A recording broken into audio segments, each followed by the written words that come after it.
ॐ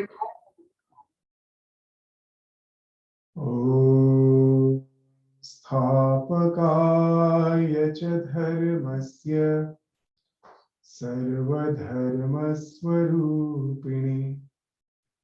अवतारवरिष्ठाय रामकृष्णाय ते नमः। वसुदेवसुतं देवं कंसचाणूरमर्दनम् देवकी परमानन्दं कृष्णं वन्दे जगद्गुरुम्।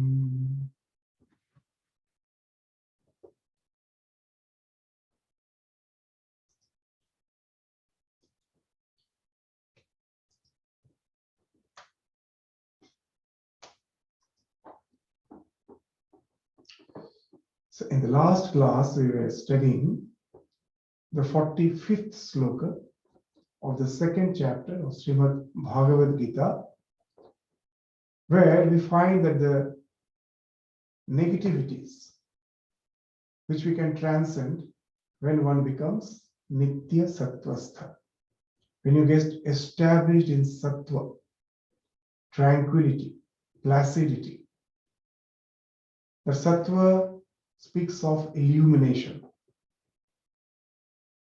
In our life, whenever illumination happens because of perception, it enters in Rajas.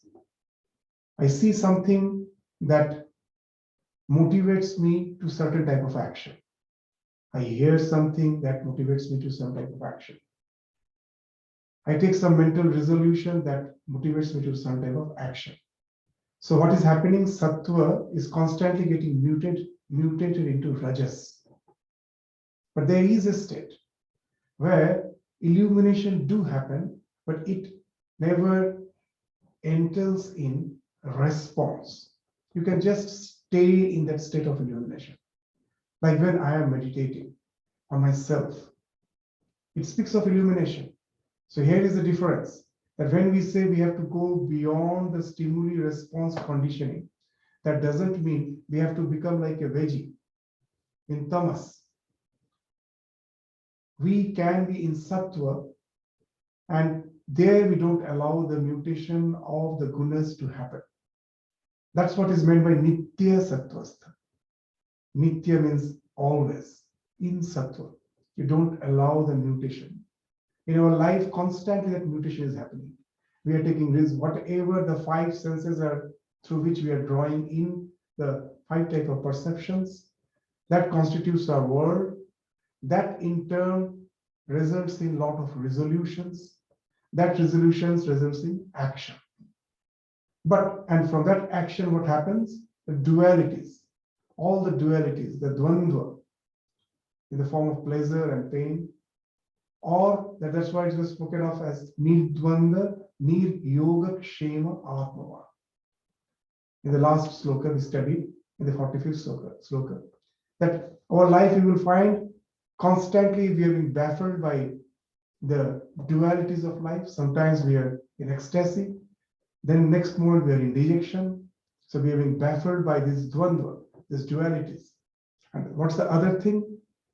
If we just really try to find out what's the entire life is about, is nothing but yoga and kshema. Constantly we are in chase of certain objects of desire, and when we get it, again our attempt is how to preserve it. So life is full of concern because of this yoga and kshema. But when one becomes nitya sattvastha, then this dvandva falls off.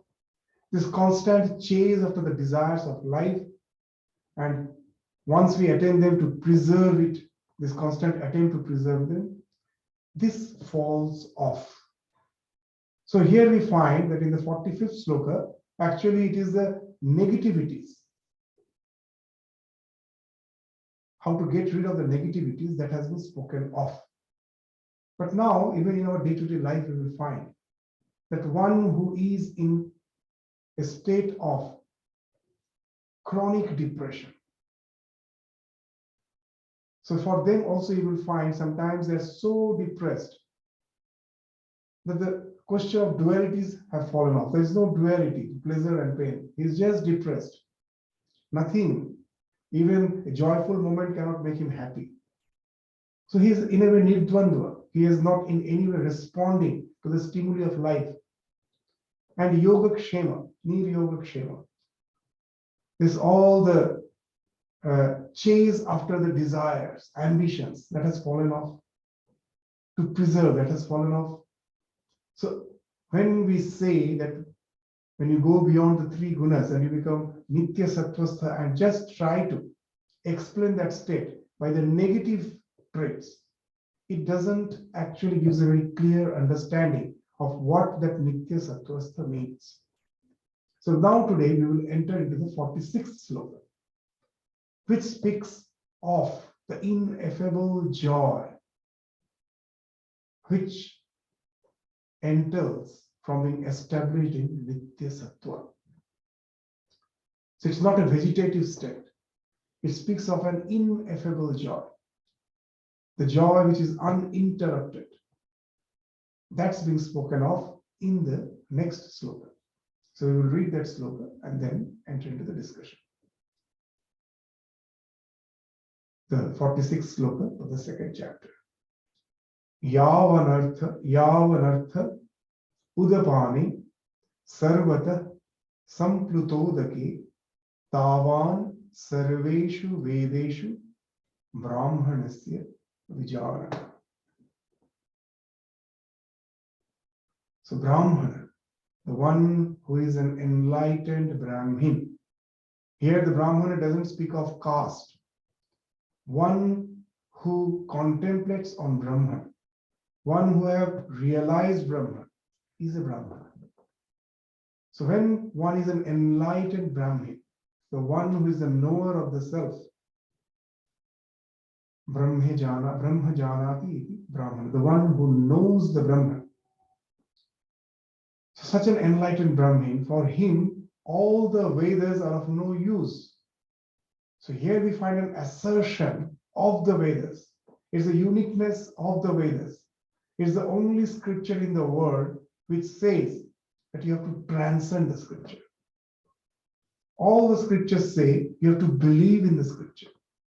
The Vedas, here we find the Vedanta, they are quite bold enough to say that Vedas are good enough as the preparatory ground, as long as we are not enlightened to integrate our life with the do's and don'ts.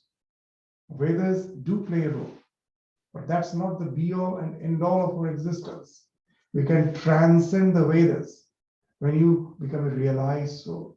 You go beyond the Vedas. So Tavan Sarveshu Vedas, what's the here the word simile is being spoken of. What's that? That when in a dry season, the well do have an utility, or the pond has an utility. I go to fetch my water from there. But if because of tsunami, or because nowadays we hear of that because of the global warming, the ocean level is rising, and all those low lands where those ponds and wells are there, they get flooded forever because of the rise of the water level or of the tsunami, whatever it may be. Then what's the use of those ponds and of those small wells? They have all been engulfed by the ocean or by the overwhelming flood. So that's the idea which is spoken of here. Yavanartha udapani. Udapani means these small bodies of water.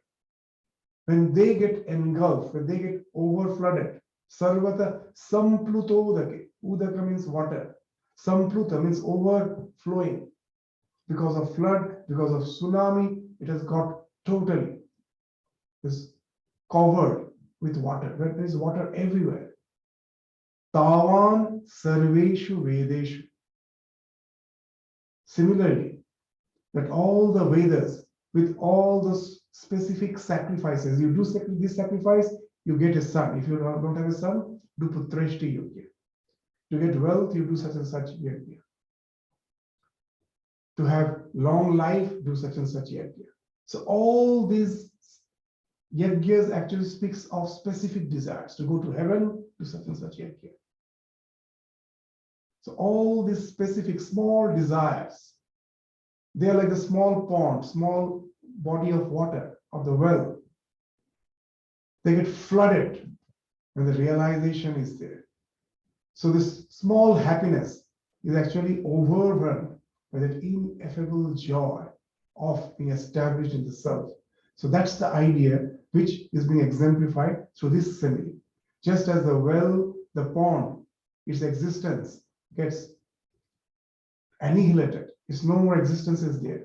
When there is a tsunami, where the water level has risen to such a level where all the barriers, the demarcations of those wells and ponds have been flooded. Everywhere it's water. Similarly, the one who is established in self, all the small, what you say, this quantum, the small packets of happiness, small packages of happiness, they become totally irrelevant because your life now overflows with abundant bliss. So now you will understand what this sloka is meant for. To speak of the positive effect. The last sloka, by saying Nirdvanda and Nir Yoga Kshema, told the negativities which we can avoid. But that doesn't make sense because we find that the negativities, even by going deep into depression, we do to a certain extent avoid the negativities of life. So that doesn't, in a way, define fully the state of a jnani, of a realized soul. So speak of the positive traits, just as in the modern psychology. The present modern psychology, there is a branch called positive psychology. The idea is same, that previously the positive psychology, they say all the older psychologies are sick psychology. Why it is sick psychology?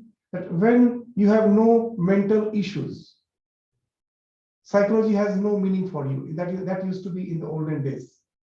Only if you are mentally sick, then the entire branch of psychology was there through suggestions, through counseling from the negative state, from the state of sickness. They will bring you to the state of zero, a normal mind. The positive psychology have started saying, what about a normal person? Can he not think of something, a better, qualitative, productive way of mental health? Why should I have to fall sick to become normal? Why, as a normal person, I cannot think of rejuvenating my entire psychophysical existence so that I can have a qualitative improvement in my day-to-day dealings with the life? So that speaks of the positive side. So here also, after speaking of the negativities which we can avoid, which we can get rid of with the help of spiritual evolution, that they are speaking something of the positive side. It is not just the sick side, the positive. What's the positive?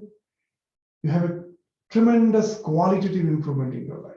You experience the ineffable joy, which is never interrupted.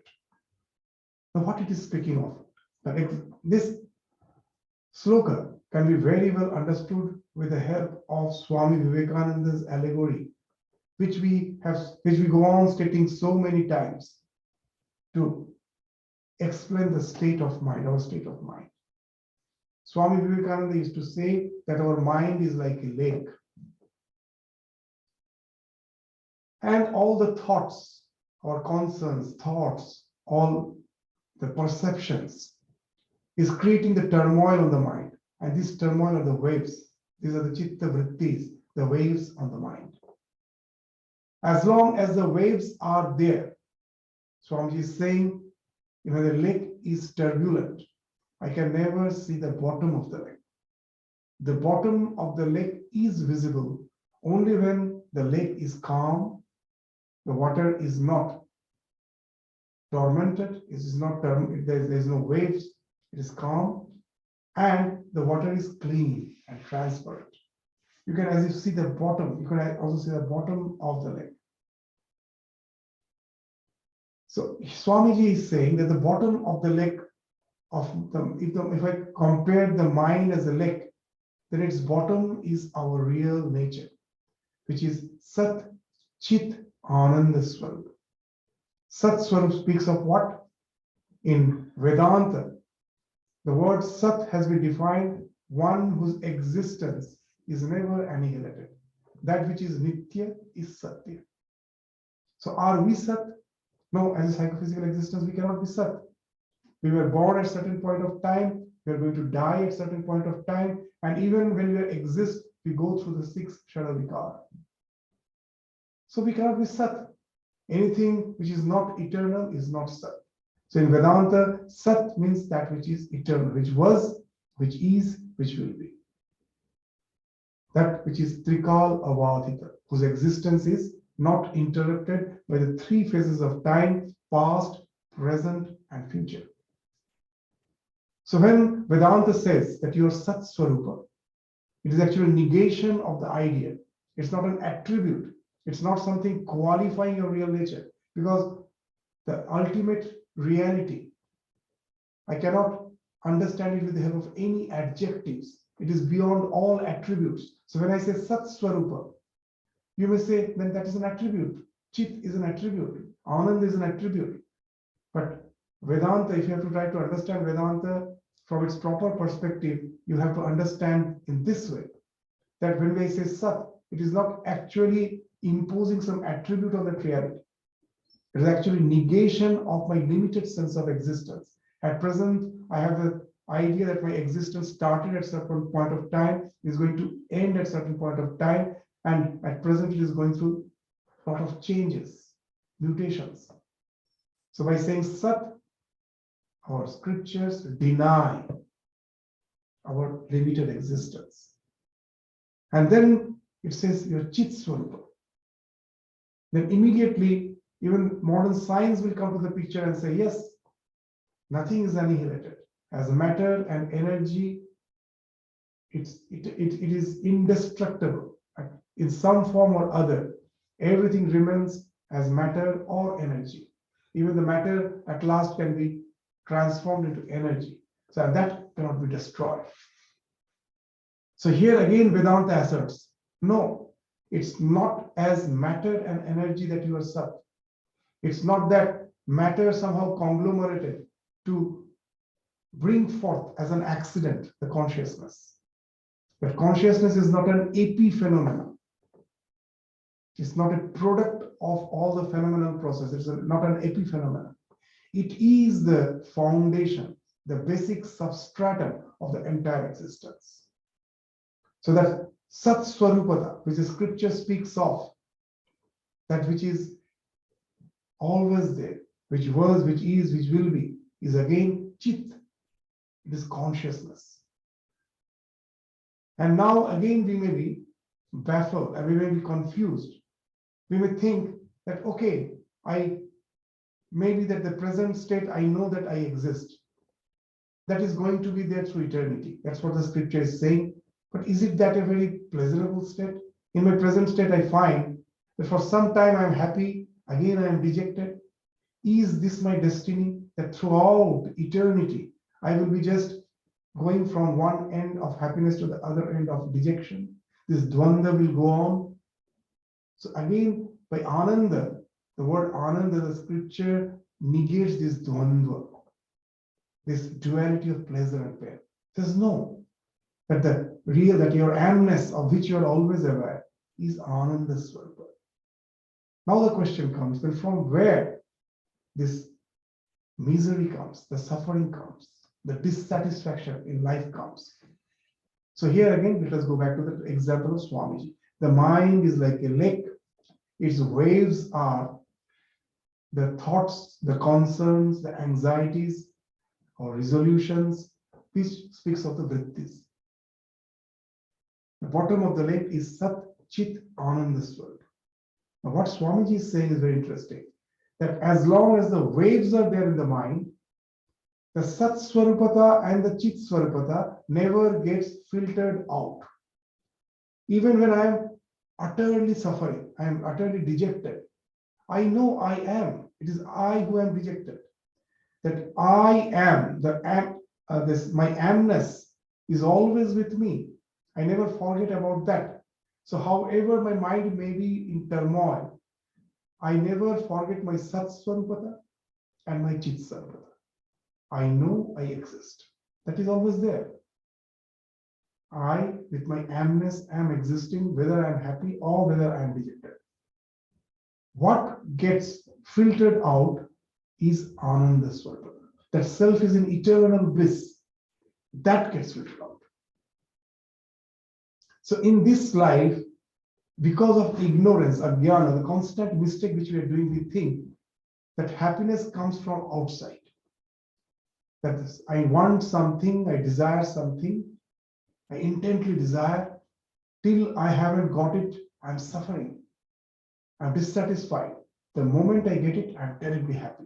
So it is that thing.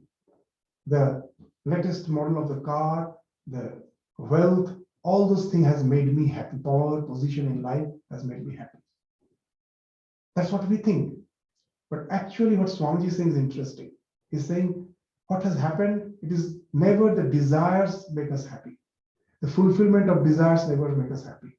It is the desirelessness, the absence of desire that makes us happy.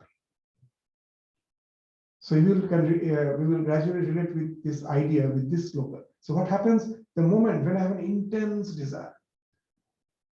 A child wants a new latest model of the laptop, father says, and the father says, you get good grades in the exam, and that's the condition. I will get you the laptop which you want. And the student, and he gets the good grades, he renounces small desires with one desire. What's the desire? I have to get the laptop. This big desire engulfs all other desire.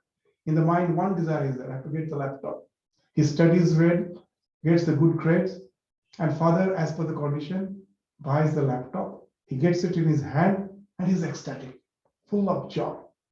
He thinks it is the laptop which has given us happiness.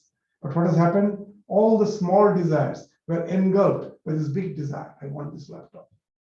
The moment he gets it, there's no desire in the mind. There's a state of let go has ensued. The mind is placid. The Ananda Swarupata, which got filtered off, now is percolating through the mind and senses. The ineffable joy is coming from within. But out of ignorance, because of ignorance, we think it is a thing which I was desiring that gives me happiness. But it never happens. So now the thing is, if you can understand this, that it is the placidity, it is the desirelessness, the lack of desire that gives us happiness. Then the entire challenge of life will be how to be niralamba. Niralamba. Ganesha has been told niralamba, lambodara, niralamba, lambodara. So why niralamba means the one who doesn't need any avalambana, doesn't have to hold on to anything. He just, by in the being mode, he's happy. Just by existing. He doesn't have to do anything to get happiness. Because he doesn't have to get anything. He doesn't have to chase after the desires. So he has gone from the doing mode to the being mode. Just by being established in himself, he's happy. The mind is never disturbed. The mind is ever calm. So now when you've reached, it's not something that if that I just say I will keep my mind and it happens. It do need a lot of spiritual training. First, you need the awareness of the real equation of happiness. And then you get established in it. And when you get established in it, that your life gets flooded with happiness. All those small tidbits of happiness, which I used to have after the fulfillment of desire, now gets flooded with that ineffable joy, which is not coming from outside, which is within, which is welling up from within. So now you will understand what this sloka is speaking of. yavanartha udapani sarvata samplutodake tavan sarveshu vedeshu brahmanasya vijanata. The entire Vedas, all the small bits of happiness which we can have by the skilled responses to the challenges of life. That yes, to get established in life, I have to learn how to respond to the challenges of life. The entire Vedas with all the yajnas is nothing but a skilled response to the challenges of the life to get tidbits of happiness now and then. They're like the small ponds or a small body of water or a well. But when you know that just by being Nitya Sattva, by being established in Nitya Sattva, in that state of illumination, I am the self. And if I am the self, I have to get nothing, I'm already fulfilled. You're established in that. And the mind is no more turmoil. And that ineffable joy is something flooding your psychophysical existence, percolating through your body mind, welling from within to flood you with happiness. Then what's the need of those tidbits? So it has lost its meaning. The Vedas has lost its meaning.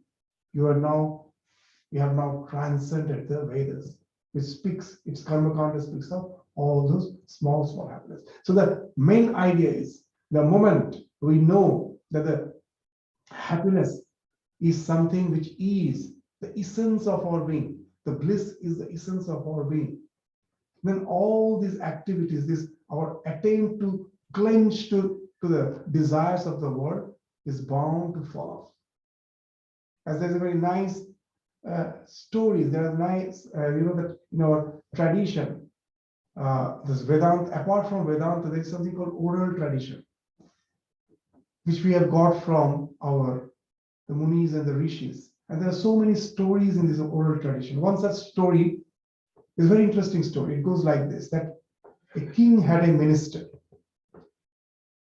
And the king was the minister was highly efficient. And the king was fully dependent on him. As he knew that the minister is very faithful and he is very capable, by delegating all the responsibilities to him, he was quite at peace with himself. But after years together, for years, that minister was doing the same royal duty as a minister. Now, Vairagya dawned in his life. He started feeling disgusted with that way of living. He wanted to resort to the life of sannyasa, take sannyasa, renounce. Enough of this life. I want to renounce it. But at the same time, he was handling so much of responsibilities. So when he went to the king was so much dependent on the minister. He went to the king and told that enough of this life. Please release me. I want to lead the life of a renunciate. The king initially got highly disturbed. He told, how can it be? I'm so much dependent on you. So he was insisting that he shouldn't leave. But the minister had a strong resolve. He somehow went on insisting that he should be released. At last, king found that as he's so much having that strong resolution, it is almost impossible to keep him. So at last, though it was not his desire, though he was in no way willing to release him, he had to leave. So he left the kingdom. And there was no news of him for years together where the minister has gone. Years after more probably a decade, after 10 years, the king, just to have a look of his kingdom, in disguise was moving around his own kingdom, and he went almost to the border, the neighbor's border, where the forest, dense forest starts. He was almost at the end of his kingdom, and he started entering into the forest a bit. The moment he went a bit deep into the forest, he was curious to see. He was to see a person sitting at a distance reclining to the, a stump of a tree. He was just reclining and he was just sitting there. He was just reclined to the trunk of a tree and he was at ease with himself. His legs were spread out and his hands were folded, and he seemed to be very relaxed, as if deep within himself he was contemplating. Bliss was as if flowing through him.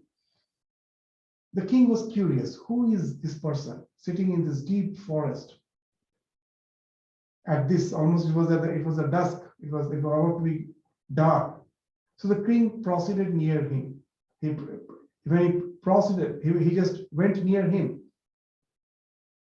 Now he was surprised. When he went near him, he recognized it's his minister.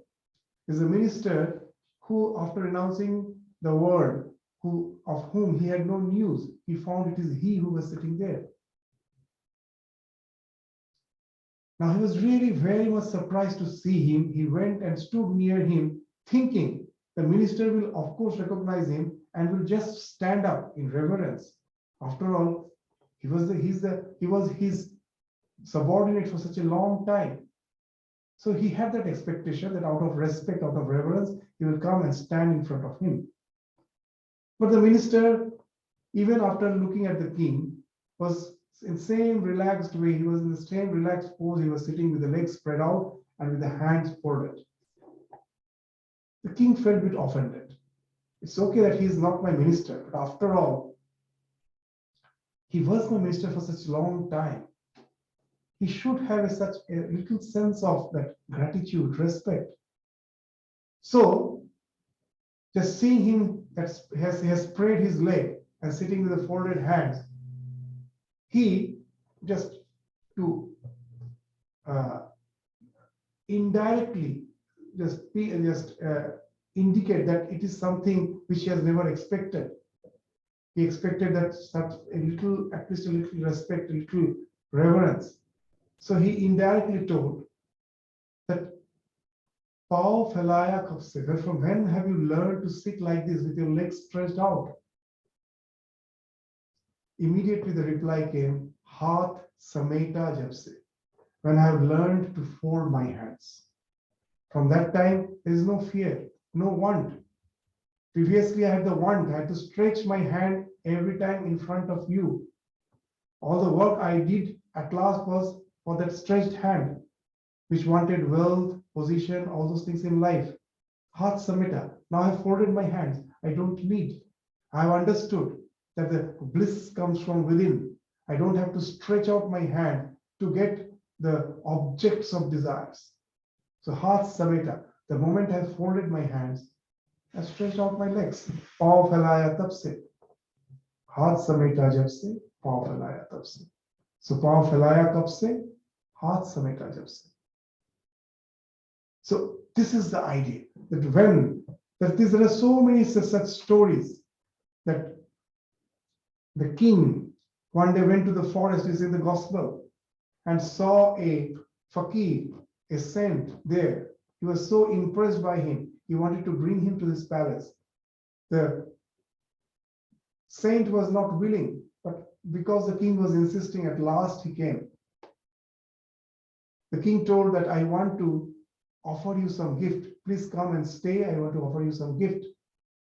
And in the early morning, overnight, the sage stayed in the palace as a guest. In the morning, he woke up and saw the king kneeling down in front of the altar of the palace, praying to God, oh Lord, give me more wealth, more power, more position in life. That's what he was praying. And the sage, even without waiting for the king to come back from his prayer, started leaving the palace. The king saw that sage is going away. He is leaving the palace. The king immediately got up and rushed and told, where are you going? You promised that you will be here staying for some time and accept some gifts. I'm yet to offer you some gifts and you're leaving. And then the sage replied, I never beg from a beggar. In the morning I saw you are begging, you are still a beggar. I never beg from a beggar. This is again the same idea. That Those that who are after the tidbits pleasures of life are the beggars. They are satisfied with the udapan, or the small pools of water. You will find that in Indian tradition, the sannyasis, many will ask us that why the sannyasis are called Maharaj. They have no wealth. They have no money, no personal money, nothing. And you call them Maharaj, means the king of the kings. So why they are called Maharaj? So the rich, your richness, the richness of a people, what you say, that the wealth of a person is not how much you have. The real sign of wealth is how much you are beyond the want. You may be a billionaire, you may be a millionaire, you may be a billionaire, but still, if you have want, you are a beggar. And the one who has nothing, but if he has no want, nothing to desire for, he's the richest person. So that's the idea. That's why a sannyasi, though he has nothing, but at the same time he has no want, he's established in himself. We use the word swasth in a different sense. Nowadays, that if you ask swasth hona, means is there no disease for you? Are you not diseased in any way? Are you maintaining your health? That's the idea of swasth. But we have actually forgotten the real meaning of the word swasth. The swasth doesn't mean physical health. The word swasth means the one who is established in himself. Swa means your own self, and stha means sthita. The one who is established, sthita, in his own self is swasth.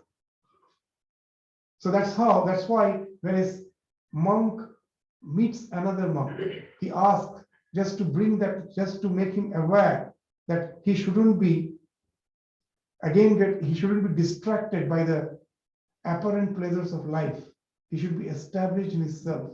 To remind him, they will ask, swasth hona? Are you established in yourself? And that, with the passage of time, the word swasth lost its real meaning.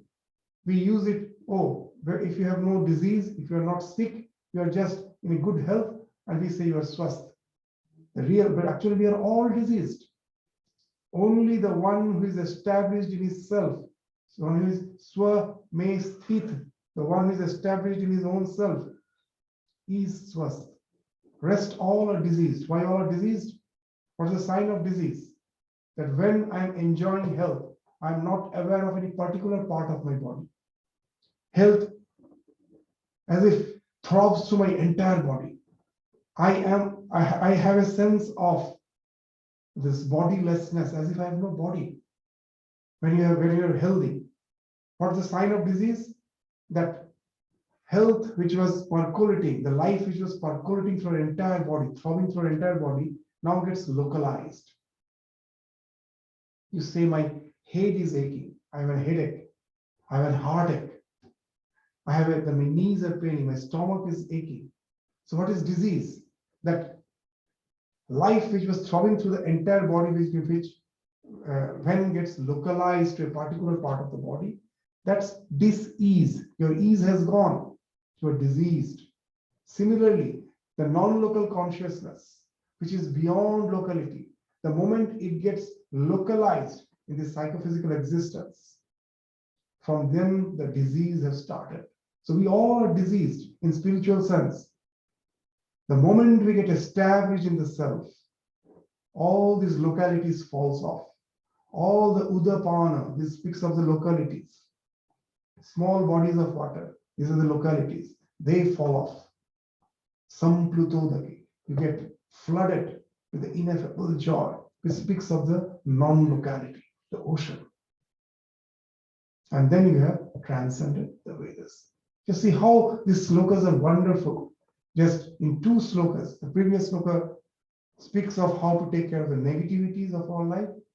And then this sloka speaks of the positive aspect, how it can help you to enrich your life, how it can help you to have a fulfillment in this life, not by chasing after the desires of life, but to be but to get established in yourself, from transforming your life from the doing mode to the being mode. So that's the idea in this sloka which has been spoken of. So now, after this again, so this entire Gita, we will find that whenever Bhagavan says something, immediately the next moment there is a chance of some limited understanding, misunderstanding. So when he says to get established in the self, now Arjuna will say, that's what I was wanting. I don't want this war. I want to just retreat from this war and be at peace with myself. So here Bhagavan is again saying that don't think that when I say to be established in self, it means retreat from life. Seek not, avoid not. That's the word of Swami Vivekananda. That will be spoken of in this next sloka, in the 47th sloka. That in whatever position the life has placed you, accept it. Don't go on hankering for more, but accept this, don't avoid this. Knowing very well that you're just the instrument of the divine. It is a God who is working through you. Be at peace with yourself. The body mind is working as per the will of the Lord for the certain responsibilities in which I have been placed. But the real me is in no way affected. The body mind goes on with the position in which it is placed in life, but beyond it, the self is always at peace with himself. So instead of getting lured by the results of action, just go on doing the action without getting lured by the results of action, knowing very well you're the instrument in the hands of the divine. So that way, all the sangha attachments will fall off. And through action, you can enjoy the deep contemplation. The entire Bhagavad Gita is actually, if you were to say that, sometimes we say that in one phrase, you say the entire Bhagavad Gita, what it speaks of? It speaks of contemplation in the world of action, not away from the world, within the world, in the turmoil of its karma. You can still enjoy that ineffable peace. So that's why immediately after speaking of that ineffable joy, which comes when one becomes swastha, one gets established in his own self. Here Bhagavan immediately speaking of karma, which in no way we should renounce. Karmanye, the 47th sloka of the second chapter.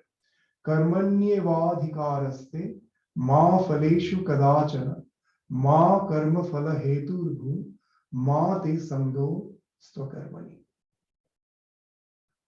Karmani eva adhikaraste. You are entitled to work. You have to. When Naren told Ramakrishna, I want to be in deep samadhi. I don't want anything. Just now and then to come out of the samadhi, to sustain the body, I have little food, and again go back in samadhi. Ramakrishna told that I never thought you were such a small minded person. I thought you were like a huge banyan tree under which people will come and take shelter. There is a stage even beyond that, what you are speaking of. And when Naren is yet to realize what Ramakrishna is speaking, he's told that I don't want that. Ramakrishna is saying, I will sit in your shoulder and make you do. Tor ghar korbe. When Naren says, Ami Yosha Parbona, I cannot do, he's saying, Tor ghar korbe. I will sit on your shoulder and make you do. And that's what God is saying here, that imperative, know it for certain, action is imperative. There is no way out. It is not only for Arjuna or for Narendranath, for all of us. God will make us do what we are supposed to do. In the words of Jesus, that that in the life of Jesus, very interesting, that he had to bear his own cross. The cross in he was crucified. He was made to carry it. So in the Christian tradition, they say, we all have to, Jesus has borne the cross of the world. But we all have to bear our own cross. What does that mean? That the life with all its challenges is the cross which speaks of. We have to bear with it. We have to go through this turmoil of karma. There is no way out. You may say that the Swami, you are speaking, you are yourself have came out of the so-called samsara. We are in samsara. If you come and just we try to sit down and relate to each other, that what's your responsibilities, and I speak of my responsibility, find that I am in deep samsara. I am immersed in samsara. So many, the type of responsibilities may be different. We do have a lot of things which concerns us, worries us. We have to take care. We cannot run away. In this life, no one can run away. So karmani eva adhikaraste. You are entitled to work. You have to. But what can you do? Ma phaleshu kadachana. But never run after phaleshu, the chase after the fruits of the action. You can never get rid of the action. What you are entitled to, you have to do. But at the same time, don't chase after the results. Ma karma phala heturubhu. That your motive means you shouldn't have, ma is in the sense of negation. That you should never run after the fruit of action. Ma karma phala hetu. Karma phala hetu. You shouldn't go for the fruit of the action, karma phala. But at the same time, if I say I don't want the results of action, then what's the need for action? Then I need not do any action. So immediately God is saying the last phrase, na sangastu akarmani, na sangostu akarmani. The sandhi, na sanga tu akarmani. That becomes na sangostu akarmani. Nor let your attachment be to non-action. Most of the time in our life, when we are baffled by the challenges of life, we retreat. We say, I don't have any desire, just I forego them. I forget in the name of renunciation, in the name of renouncing the so-called challenges, I'm actually seeking the comfort zone, the security zone. It's not renunciation, it is seeking. I'm seeking the comfort zone. So neither seek nor avoid. Take the responsibilities in your shoulders. But what we have to do, not go after the results. But at the same time, not resort to inaction. That's what we indicated by the term, na sangos tu akarmani. Na sanga tu akarmani. Na sangos tu akarmani. So the word karma, first we have to understand in its proper sense. Just resorting to the Shankaracharya Bhashya, he says the word karma has three different meanings. Primarily, any action is karma. Again, when we do an action, the sanskaras which are formed, which again results in my future destiny, all the sanskaras entails in my future birth. It may be higher birth, lower birth, all the sanskaras determine. So the sanskaras which are formed by the karma is also means karma. There's a third meaning, that because of the sanskaras, we are born in a certain family, in a certain caste or position in life. In the olden days it was caste. Nowadays, because of our inclinations, we will be resorting our studies to pursue a particular type of career. So that speaks of the swadharma. So when we are performing our swadharma, as we have to do it because our past tendencies have at last placed me in this situation of life. So I have to go through all those things. I cannot simply renounce, but I do it with the aim for chitta shuddhi. That okay, my old tendencies were strong enough to keep me in this type of position in life with a particular career, with particular profession. I cannot suddenly stop it. The past impulse is working. But what can I do? I can switch off the switch of desire. When the fan is rotating, the fan is revolving, the way to stop the fan is not to hold the blades. That way I injure myself. A fool will do it. No one else will do it. What's the way to off the fan? Switch off the fan. Does the fan stops immediately? No. It goes on revolving because of its past inertia, inertia of motion for some time to stop at last. So in our life, for all the actions, the switch is the desire. It is the desire, the past desire, which has resulted in all the actions, which has its own impulse. It has to go on. I cannot suddenly stop. The way if I try to stop the fan by holding the fan, by holding the blades, I will be hurting myself. Similarly, if I suddenly try to stop the actions of my life, I will find I will be damaging myself psychologically, physically. I cannot do that. There is no shortcut remedy. I have to go through that.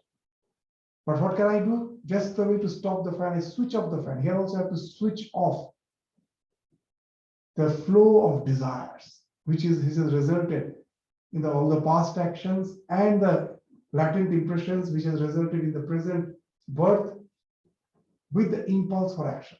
It has to go on, but I switch off that desire for the results of action and go on doing the karma.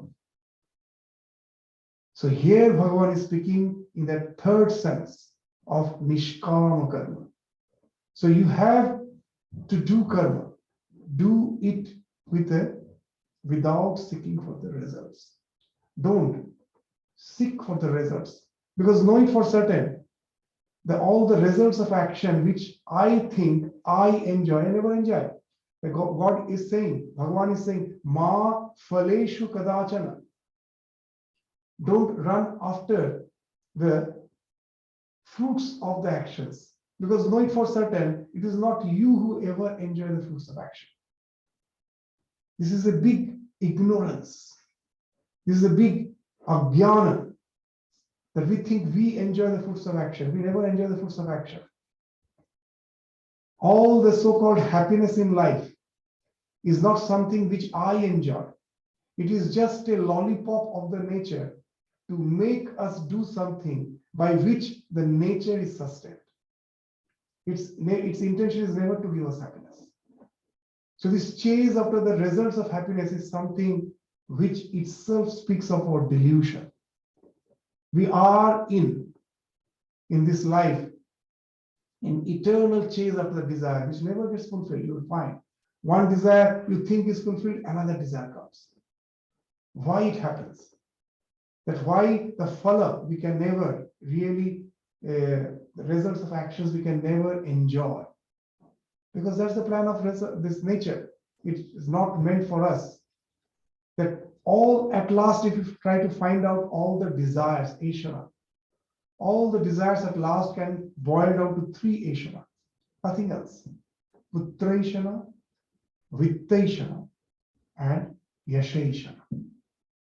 The scriptures are so that way, means have thoroughly studied our psyche, that only there are three types of desires. All the desires, innumerable desires, at last can be boiled down to only three. Putraishana, desire for progeny. Vittaishana, desire for wealth. And Yashaishana, desire for name and fame. Now all the three, if you really try to find out their nature, again, boils down to Putraishana, desire for progeny. Everything. You may say, how? That it is actually the working of the nature, that it is not me. Through Putra, through the progeny, the nature is sustained, nature continues. So I understand that Putraishana, through Putraishana, the nature is sustained, I understand. But what about Vittaishana? But first I have to sustain myself to have progeny. Vitta speaks of sustaining yourself. And then Yashaishana, what it has to do with Putraishana. Throughout the nature you will find that one has to dominate over others to ensure the propagation of the genes. In the forest, you find that the male lion has his own territory. He won't allow any other male lions to enter there. That speaks of yasha, power. Why? To ensure that its genes are propagated. So again, it speaks of putraisha, this nature's work. In a human life also, yasha, you are just to study, to get a good academic results, and then based on that to get established in good profession. After all, for what? At last to have a life partner, a match. If you are really established, then you have a good match. And that again speaks of progeny. So all the three desires at last comes down to putraisha. And now the nature has very nicely devised this how to give happiness. They have planned in such a way that whenever you find in your life any desire is fulfilled, you are at the climax of happiness. But it never stays there. It evaporates immediately. And when it evaporates, next time when you are again having the desire, you always remember the climax. You forget the evaporation. We always have in our mind the picture of only the good side of all our happiness. That there are so many negativities in it. That when I go for camping, the next time when I plan for the camping, first I went for the camping, it entailed a lot of hardships. Along with, of course, the adventure. With the adventure, there was so much hardship. Next time when I plan, it's only those adventures that's in my mind. The hardships I forget. This is why it happens. Because the nature somehow has to impel us to do something for its own propagation. So first, we have to have that endeavor, and it will give us happiness. That happiness will always motivate us to do that. But that happiness will never be permanent.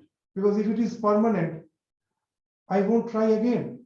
If after taking food once, I go into samadhi, that happiness gets me to some tremendous engrossment, I won't feel like eating again. And that will wither me away. I will die. Nature's work won't be done. So it has to come down. For nature to sustain, it has to come down. So happiness can never be permanent.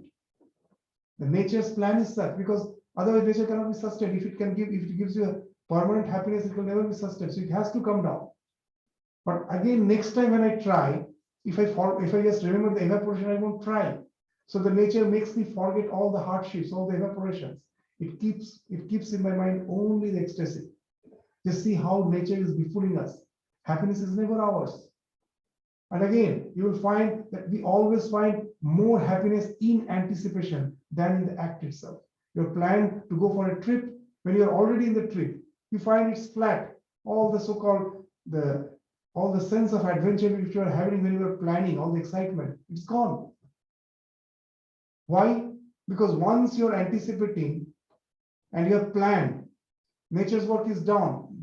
Once the plan is over, you're already doing it.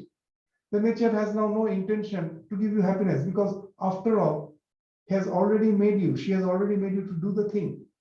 So you will find, and there is always more happiness in anticipation. There's more sense of adventure, thrill in anticipation than in the act itself. So now you will understand why God is saying, Ma phaleshu kadachana. We never enjoy the results of life. We will be eternally dissatisfied. The plan of the universe is such. It's not there out there. The universe is not there out there. The nature is not out there to ensure my happiness. It will use the happiness as a lollipop. It will give it little and take away and make me run in that in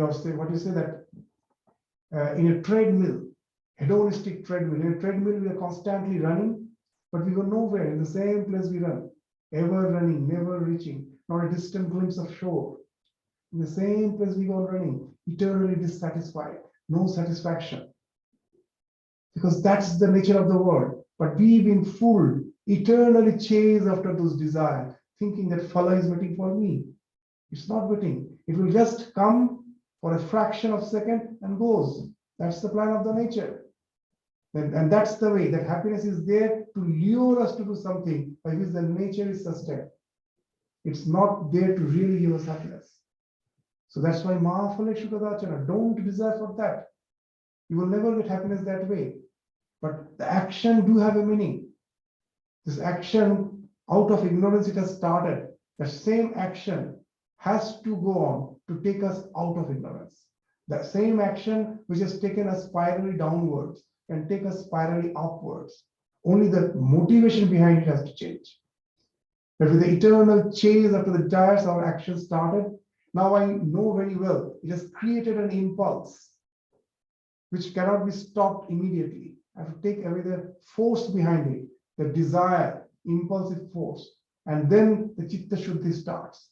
Then the action goes on. But it goes on till the past karma is exhausted, leading you to the state of this perfect illumination, where you're established in yourself. Karma can bind you no more. So that's the idea of this sloka. So we will elaborate a bit more on this sloka again in the next class. These slokas are so important. We hear it again and again, but it's good to contemplate. Now, in our order, Swami Turiyananda, he was the manifestation of Bhagavad Gita. That's what Sri Ramakrishna used to say, that that through his life, as if Bhagavad Gita is manifesting. Swami Vivekananda took him to the West because he found that his life is established in what Bhagavad Gita teaches. He told to the people in the West, now I will bring a person who will just be a physical demonstration, who will be a practical demonstration of what I teach. And in Turiyananda's life, we find a very interesting thing. Throughout his life, this Bhagavad Gita was his eternal companion. He won't go on reading the slokas after sloka. He will just read one sloka and go on throughout the day he will contemplate on it. Throughout the day he will contemplate on it. Because there are layers of understanding in it. So that's what we are also trying to do. So take up the sloka. The words appear so simple, but there are so many hidden meanings between the lines, which we have to contemplate and become more. We should have a very clear understanding of it. And then only the Bhagavad Gita can really become the succor of our life, the nectar of our life, with which we can bring it by understanding it in its proper perspective. We can bring a total overhauling of our personality, resulting in the ultimate fulfillment which we all desire.